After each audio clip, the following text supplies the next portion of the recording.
toppatoo ak séntu lépp lu soxal wàllub weer bi kon dinañ def tey séntu gu njëkk gi ca RTS lay doon ñu ne nag boo mayul sax kon jullitu Sénégal yëpp daanu mànkoo rek julli ci àjjuma ji ndax lañu seetlu sax mooy coordination bi ëmb jullit yi ñoom nag nee nañu ëllëg daal ci àjjuma ji la ñu fas yéene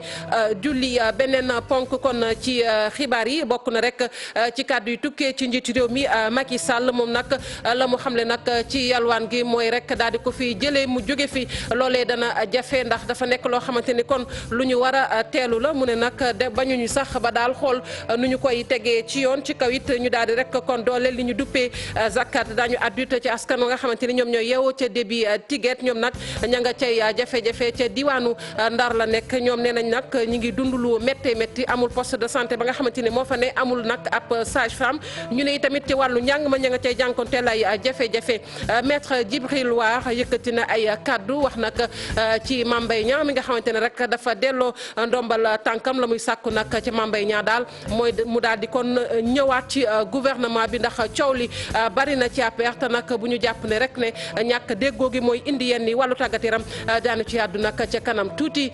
ci Russie coupe du monde ba dana daal di door jongante bu njëkk bi nag ni jàppale ni diggante Russie lay doon ak Arabie Saoudite ñu fas yéene ko amal ca pays réew ma di Moscou lu ko jiitu nag kon ndoxteel li di cérémonie d'ouverture bi daañu ko amal ci teewaayu njiitu réew bu Russie di Vladimir Poutine sunu gaynde yi ña nga ca jàmm ak salaam te foofee nga xamante ne fa la ñu dal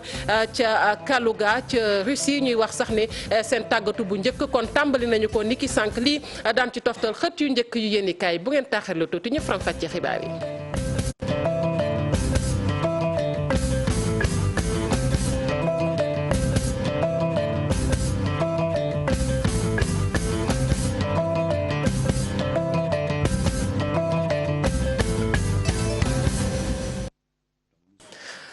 dalee nag jàmm ci xibaaru digg bëccëg bi ñu tàmbali ko rek ni ma ko waxee sànq muy commission bi nga xamante ne nag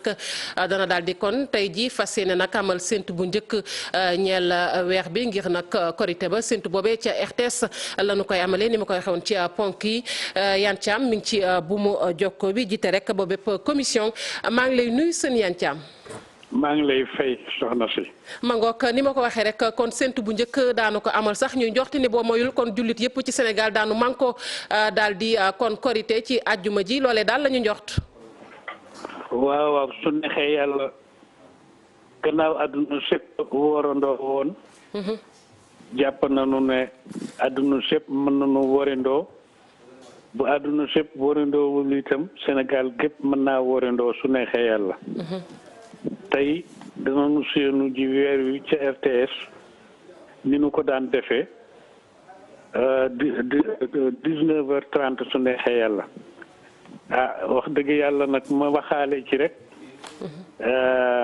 RTS waxtu wu ne bu nuy séentu dañuy defal dogu loo xam ne xam naa danay tax sax ñu gaaw a mën a gis weer jërëjëf. kon 19h30 danañu ko séenu ji ci RTS incha allah commission bi yëpp pare nañu. Sénégal gépp pare na. sëriñ sépp pare nañu pour séentu weer wi peuple bi yëpp pare nañu incha allahu nu ñaan yàlla mi dara tëbul. mu defal nu ci séentu bi li gën ci diini ji ak ci jullit yi. sëñ bi sëñ Yane ñu gis ni tamit ni commission bi doon na loo xamante ne sax lu am solo nga ca ndax dinañ ko faral di yaatal mu mel ni kon pàcc yëpp daal daañu fa teew lépp rek ngir loo li ñu fay gis daal mu doon loo xamante ne dañ ciy déggoo. waaw waaw fi mu ne nii wax dëgg yàlla ñu ngi doon dox ba nga xam ni ñi daan dox di beddeeku sax fexe nañu ba dajeek ñoom toogandoo ak ñoom noo ngi ci yoon woo xam ne bu dul tayit déggoo bi moom faw mu am. loolu boog la ñu ñaan borom bi ndax ñun ñëpp ñi seq mbir mi noo ngi ciy dox am na nag ñoo xam ne ñoom bi tey mooy seen 30. waaye commission nationale de concertation sur le croissant lunaire tey lay séentu boo ko gisee ëllëg di julli gi boo ko gisul gannaaw ëllëg di julli gi. te wax dëgg yàlla nag commission bi moom bu ko gisee ni ñu ko daan defee dafa mel ni Sénégal gépp ñoo ciy ànd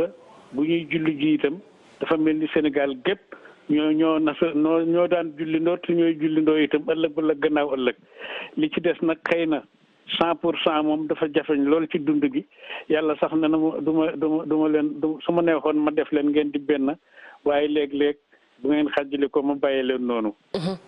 sëñ Yane beneen laata ñuy tàggatoo bu am solo la jëm sax surtout ci ñi nga xamante ne nii mbokk jullit yi la ñu nekk ci maanaam diwaan yoo xamante ni léeg-léeg dafay xaw a làkk mënuñoo jote ci yenn jumtukaay foofu également nan ngeen ci liggéeyee ngir ñoom it xibaar bi nga xamante ne nii moom ngeen di am ñu mën cee jote. dégguma lool laaj gi. ma ne.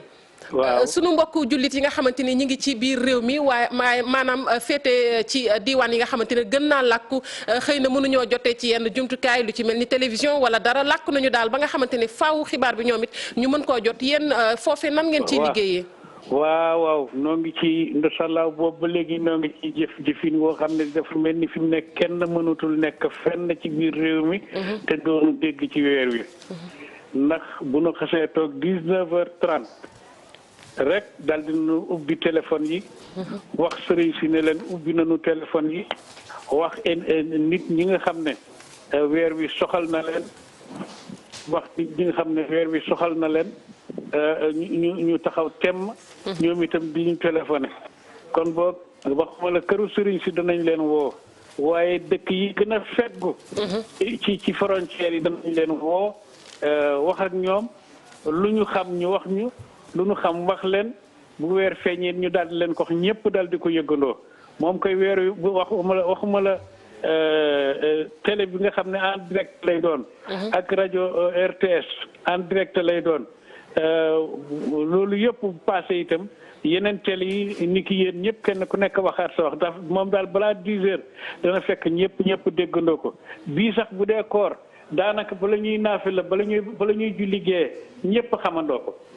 donc jaajëf Yane Thiam may fàttali rek ne yow yaa jiite kon commission boobee séntu bu njëkk bi nag tey jii rek lañu ko fas yéene amal ca RTS mu soxal nag weer wi ñu njoxti ni boo moyul kon ëllëg ci àjjuma ji jullitu Sénégal daanu rek àndandoo daal di warendoo ñu àddu ci leneen waxoon naa ko tamit ci ponk yi muy yalwaan gi ci Sénégal ndax dina fi mën a jug li leer ba leer nag mooy lu jafe lay doon ndax doon na loo xamante ni du yomb njiitu réew mi Macky Sall moom moo ko wax mu ne nag. li gën rek mooy ñu xool ni ñu koy tegee ci yoon ci kaw nag ñu dooleel la ñu daan wax zakat kàddu yi nag mu ngi ko yëkkati ci waxtaan yi nga xamante ni ñi ngi ko doon jagleel pétrole bi ak gaz bi ñu teewlu ay kàddoom njiitu réew mi Macky Sall ci micro Chérif Dia. problème mu mendicité loolu moom jarul sax ñuy xaar waroon nañ ko mën a saafara dafa fekk rek muy dossier bu sensible parce que lépp luy laal talibé dafay tout de suite laal diine. te mbir la yoo xam ne du mbir yu état mën a régler ndax état laïque la ñu am loolu mooy jafe-jafe bi du càgg ne gouvernement bi amul taxawaay waaye comme loo xam ne la boo ci agir rek dana am nuñ ko gisee surtout ci wàllu diine moo tax traitement bi dafay laaj waxtaan ak ñu ñu ko seqal dafay laaj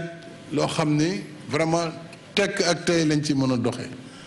mais Sénégal waroon na mën a am na tey koom-koom tey jii. buy tere képp ku yalwaan parce que bu ñu amoon organisation solidarité julli di rek seen biir waroon na mun régler luy toppatoo xale yi nekk ci mbedd mi di yalwaan question organisation dong la am na réew yu tudd zakat yoo xam ne zakat bi maanaam asaka bi dañ koy organiser di ko jox ci kër yi nga xam ne dañuy yor ay xale di leen jàngal di leen tàggat peut-être pour ñu bañ a génn ci biti danañ leen jox lu ñuy jëfandikoo ba kenn du tàllal loxo pour am lu mu lekk kon lépp luy laal diine boo ci dugg da nga ciy duggee ndànk ak maandu bu dul loolu da nga def njaaxum. ñu yegg ba diwaanu Kaffrine wax nag ci parking ya nga xamante ne nii parking yi ñu jagleel woto yu mag ya la ñu daal di ko fay defoon waaye nag ci seetlu ba nëgë ni amul benn woto boo xamante ni yaa ngay gaare ci yooyee parking ñu ne nag li ko waral nekk ya daal dëppwul ak yoon xat na tey tamit daal gisuñu ca seen bopp ñuy gis ni foofee ca Kaffrine ba tey gros porteurs yi maanaam di woto yu mag yi ñu ngay wéy nag kon di taxaw ca wetu tali ba te léeg-léeg nag dana jur ñàkkub kaaraange kër gi nga xamante ne nag moom la ñu dénk rek wàllug tali yi di direction ba demoon na nag ngir xooli daal nu ñuy fexee ba parking yooyu ñu daal ci gën a mën a taxaw ngir nag gros porteurs yi mën di ca yegg Ibrahima Diamé. ay garage camion ñu koy duppee aire de stationnement ñu tabax leen kon depuis 2009 ci peggu route nationale bi ci commune yi di Kaffrine Missirah Wadène ak Koungheul commune bu nekk am na ci bosam dañ leen tabax nag pour mën a permettre ñi nga xamante ne ñoom ñooy dawalkatu camion yi ñu mën di nëppalu bu ñu sonnee waaye def na daanaka fukki at yu nga xamante ne benn camion àggu fa. waaw dañoo ñëwoon ci région de Kaffrine ak région de Tambacounda pour xool li nga xam ne moom mooy aire de repos yi nga xam ne jotoon nañ ko tabax bi ñuy defar tali bi national numéro 1 financement Union européenne bi nga xam ne moom la ñu amoon depuis boobu lu ñu gis mooy parking yooyu jotuñ ko jëfandikoo naam jotoon nañ ko transférer mairie yi pour que ñu exploiter ko mais gis nañu depuis boobu dafa am ay difficultés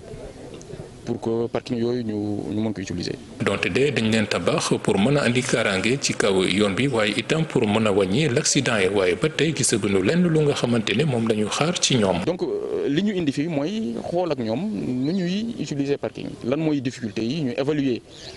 li nga xam ne moom mooy liggéey bi ñu xool nan lañ koy financer en tout cas loolu yëpp bëgg nañ ko def balaa 15 juillet. lu tax nag ba tey jii nii borom camion yi demaguñu foofule bu ñu sukkandikoo ci ñoom niñ leen tabaxee dara baaxu ci dañu xat te dañ ko war a yaatal. gannaaw Kaffrine diwaanu Ndar fa ñu naan di bi tiget askan wa nag wàcc nañu ca mbedd ya di ñaxtu li ko waral ñu ne nag kon seen gox boobee ma ngay jànkonte lay jafe-jafe yu tar la ñu fa seetlu juróom-benn junni ci doomu aadama ña nga fay yeewoo poste de santé bi amul sage-femme njàng ma ngay dellu gannaaw lu toll ci ñeenti junni ci suufa nga fa ñu mën koo bay te nag ba nëgëni furaas Ousseynou Diop.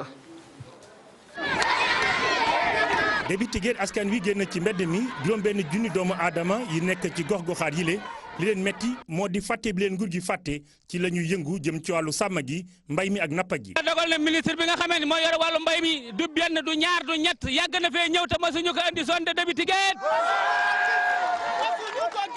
ñu ngi séddale matériel agricole yi fàtte nañ ñu ci suñu tool yaa ngi ni du am problème mu engrais.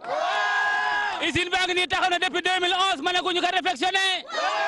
yoon baa ngi nii ku feebar doo faju jaamuloo fooy jaar. ñoom nag ci seen i kàddu njiit yi nga xamante ni ñoo wax seen i tur lu toll ci ñeenti junni ci ay hectares ma ngay booy te kenn mënu ko bay ndax ñàkk ay moyens te lii di parc juj lu leen sonal la. yaa ngi nii di gàññi suuf saa ngi nii plus de 4000 hectares noo ngi nii kenn mënu ko exploité duñu bëgg nag gouvernement bi muy ñëw intervenir suñu diggante ak parc bi. ndaxte wax dëgg yàlla ñu ngi nuy banal su demee ba nawet kenn du dem kenn du dëkk boo feebaree doo faju te parc bi ko fi dugg napp ñu jàppale tëj la ci kaso bi nag bu fi dem boo demee ñu alamaan la 200000. leneen li leen gën a metti mooy li jëm ci wàllu njàng mi ak paj mi ñu ni nguur gi dafa mel na ku leen fàtte. boo feebaree doo faju suñu poste dispensaire baa nga nii amuñu ambulance ñun ñi fi nekk ñooy cotiser pour fay sage-femme yi fi nekk. collège baa ngi ni fi nekk nit ñi ñooy cotiser pour tabax ka école primaire bi ay professeur abri yaa ngi fi xale yi amanduñu fu ñu jàngee. débi tiget nag askan wi nee nañu lu ni mel duñ ko bàyyi tant que nguur gi fajul seeni soxla ñu ngay ñaan sax na mu gën a gaaw ñu ñëw ci dëkk bile xool li seeni jàngoro ñu mën ko saafara. Seynou Diop ñu koy jaajëfal Croix-Rouge nag bureau national ba dem na ca yoon kalaame rek ñoo xamante ne ay ndaw la ñu woon nekkoon ca Croix-Rouge ñu ne nag ndaw ñooñu daal dañoo yàq ay bagages yoo xamante ne nii moomuñu ko loole nag metti lool bureau ba waaye nag ña nga xamante ne ñoom la ñu tuumaal ña ngay rek teg baaram ki nga xamante ni moom mooy njiital kër ga di njiital Croix-Rouge nee nañ nag na muy doxalee dëppawul ak yoon ba tax na nag kàddu yi daal yëkkati nañu ko janoo ci ak taskatu xabaar yi ñu teewlu Iba Anne moom mooy njiital Croix-Rouge bu Pikine ci micro Salif Sow. Sinon qu'il y a des gens qui s'agitent. Ils ont été exclus de la Croix-Rouge, ils ont dépassé les bornes. La Croix-Rouge, vous savez, c'est des volontaires et des élus. Nous avons voulu travailler avec eux, sauvegarder notre piquinité, mais c'est dommage, nous ne voulons pas. Ils ont franchi le Rubicon, mais ils sont allés saborder les locaux de la Croix-Rouge, saborder les locaux des partenaires, faire des graffitis un peu partout, insulter le président de la Croix-Rouge à travers les réseaux sociaux. Ils ont franchi le Rubicon. C'est indigne d'un volontaire. ma ngoog ñu jégalu kàddu yi ci nasaraan ci tënk rek ma ngay xamle kon ne ndaw ñooñu dañu leen a dàq ci Croix-Rouge kon nekkatuñ fa amatuñu benn sañ-sañ dikk naan na ngay def naka sudul noonu ca kër ga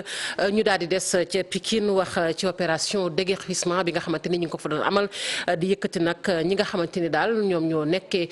ca taliba lal fa ci anam yoo xamante ni dëppoowul ak yoon ñu ne nag kon déguerpissement boobu tàmbali nañu ko tey ji la am ñetti fan waaye nag dafa mel ni rek mairie ba nga xamante ni moo ko dooroon da caa xaw a dellu gannaaw lool ndax commerçant yooyu kat doon nañu ñoo xamante ne nii ngir jàmmaarloog ñoom faaw nga waajaat ko ndax sañ nañu lu ne loolee nag la ñu xamle ñu ne nag projet pavage ba ñu fa nama amal amul lenn luy tax ñu cay dellu gannaaw projet boobu ñu xayma ko ci 2 milliards yu toftalu juróom-benni téeméeri million ñu teewlu ki nga xamante ni Matar Diop wala boog sax ñu ànd ci ak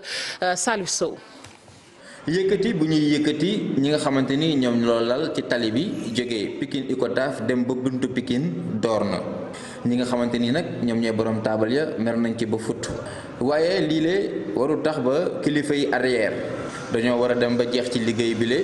ci tali bi nga xamante ni xumb lay faral di def lool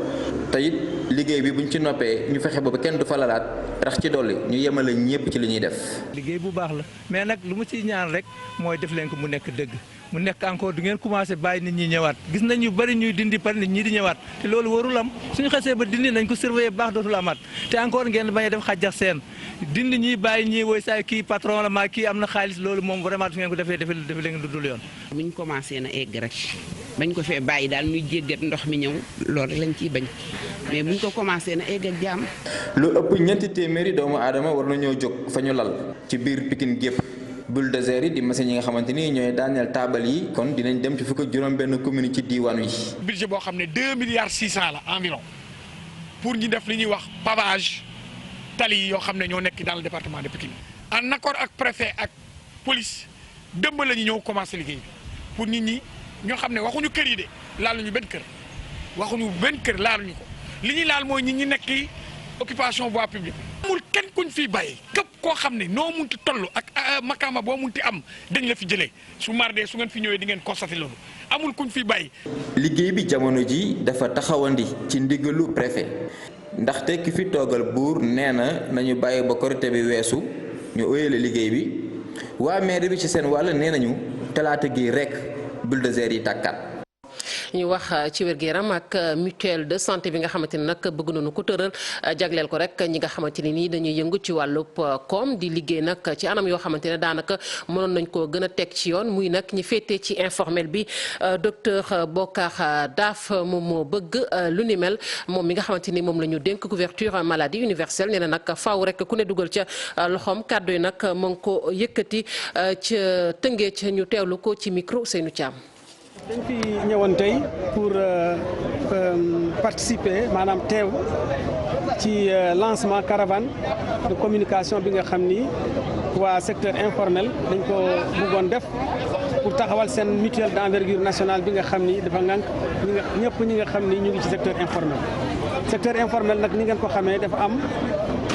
ñu bari ci ministère yi nga xam ni dañ ko boot ñun waa santé ñu ngi assurer couverture maladie universelle bi. waa ministère du travail ñu ngi ci bokk waa ministère formation professionnelle ñu ngi ci waa ministère du commerce aussi ñu ngi ci biir parce que ñoom sax lañ doorale woon liggéey boobu bi ñu doore liggéey bi nag ba léegi ñu ngi doon ci sensibilisation fexe ba nit ñi engagé wu association yu bari yi nga xam ni ñu ngi organisé wu ci à travers le secteur informel ñëw teew ñu taxawal seen comité d'initiative. niñ koy xewoon ci ponk xibaar yi Mame Mbaye Niang ak la nga xamante ni moom la def ñu koy coow jamono ji yëpp muy delloo ndombal tànkam maître Djibril War nag mi ngi sàkku rek ci moom moomee di Mame Mbaye Niang mu daal di kon dellusiwaat ci gouvernement bi nee na nag li ñuy laam-laamee di wax ni moo waral rek mu jóge kon ci nguur gi muy fanta séréw gi ci APR loolee nag lay bañ ñu di ko wax ndax kii di Mame Mbaye Niang moom jàpp na ni ku mag la ci parti bi di APR ñu teewlu ko ci micro Mame Biram Diouf. waxuma la bàyyi faalu président Macky Sall ak parti bi mais moom ak Aziz Mbaye ñi may cité nii li ñuy liggéey ci li ma fekkee ñu bari xamuñu ko kon tey loolu soo amee ku mel ni man doon seen mag daan toog ñoom ñaar nekk seen digg ñu samay rakk yu baax soo amee ku am lu naqari man la li mu demee nag xamoo ko yàlla nañu yàlla musal ci seytaane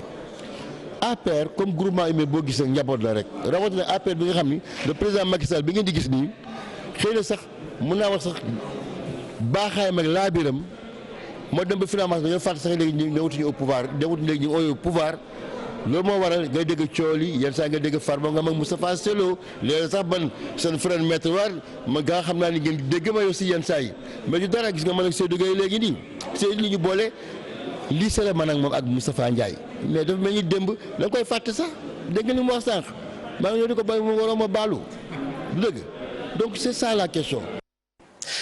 ñu koy doon déglu kooku di maître Djibril War ñu yegg ba fële nga xamante ne rek moom mooy Russie wax nag ci taskatu xabaar yi nga xamante ne ñoo fa dem ngir mondial ba ña nga doon woor nag boobu ba tey waaye ba ñu yeggee am na ñoo xamante ne wéyal nañu seen koor ña ca des moom dagg nañu ko ñoo xam lu tax xëy na anam ya métti na ci méttit yoo xamante ne nii mënatuñoo dékk koor ga fa feccee Russie Cheikh Tidiane Diawo. woor fii ci Russie ci période du été yombul journaliste yi ci fi ñëw couvrir ci coupe du monde bi gis lu ni mel. jafe na loolu quoi jafe na loolu parce que boo xoolee dëkk bi ak réalité yi du benn boo xoolee fi bi ñu fi ñëwee ba léegi dafa am décalage horaire de 3 heures de temps donc parfois da ngay toog fii à 2 heures 3 heures nga jëkk nga gis naaj bi ni comme ça nii alors que à pareil moment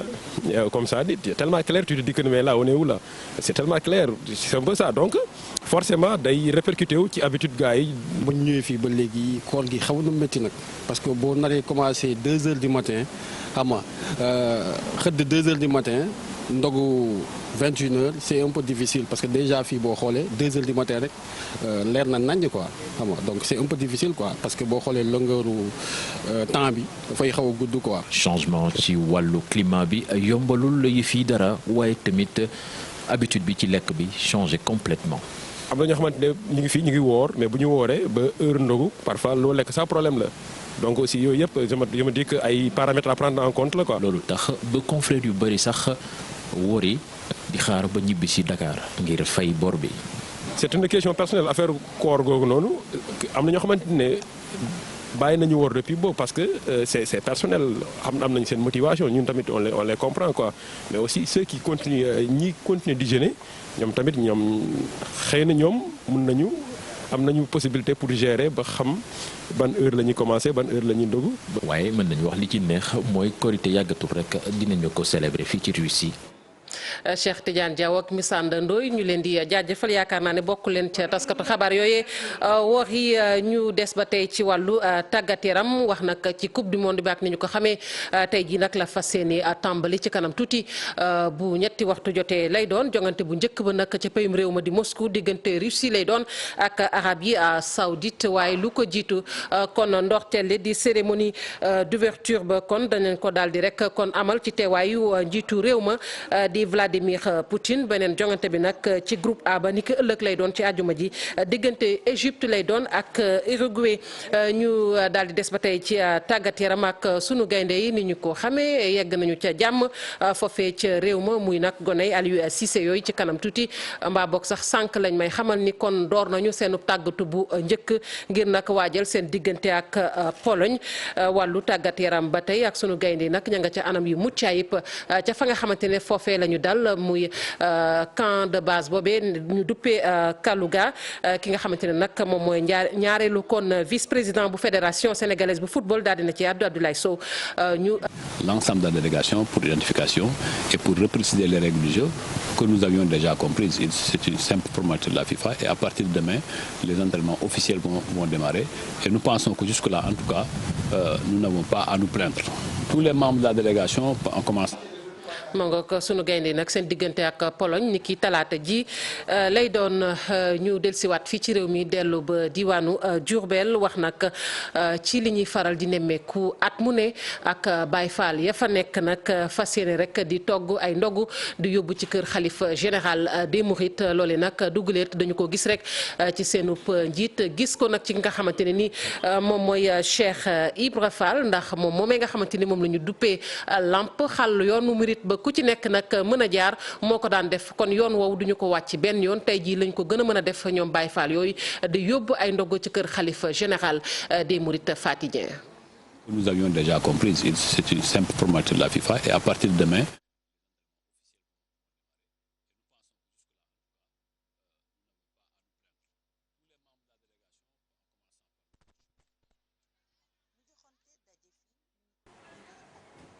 koor gi Baay Faal yi ay góor ak i jigéen di togg ay mbana yu bari dal leen jàmm ci njaareem ci makkaanu Chérif Assane Fall. bi gis nga ko nii mu demee nii Cheikh Ibrahima di toll ndax Cheikh Ibrahima dimension foo ko natt weesu na ko ndax Serigne Touba moom foo ko tuddee rek Cheikh Fall nga ciy teg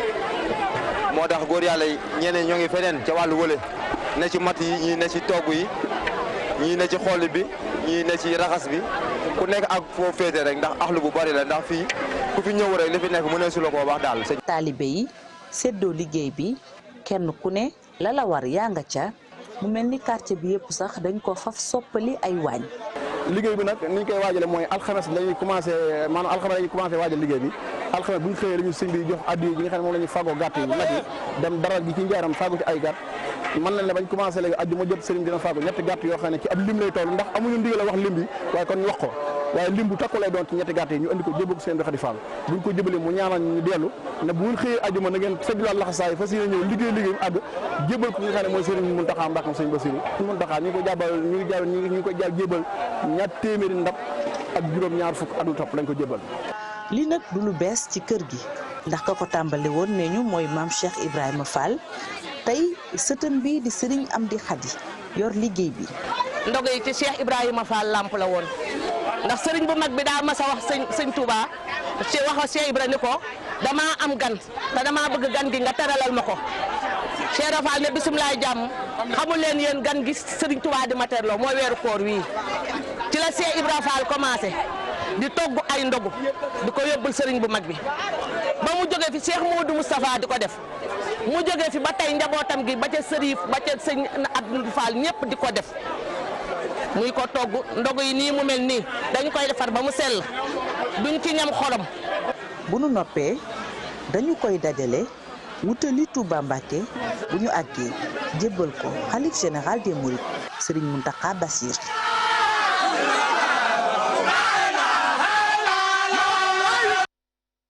ma ngoog ñu koy jaajëfal bu baax a baax Faty Dieng ci kanam tuuti rek di ngeen am kon plateau spécial bi nga xamante ni moom la ñu jagleel coupe du monde bi niñ ko xamee muy door ni ki tey ji ak jongante bu njëkk ba foofee ca Moscou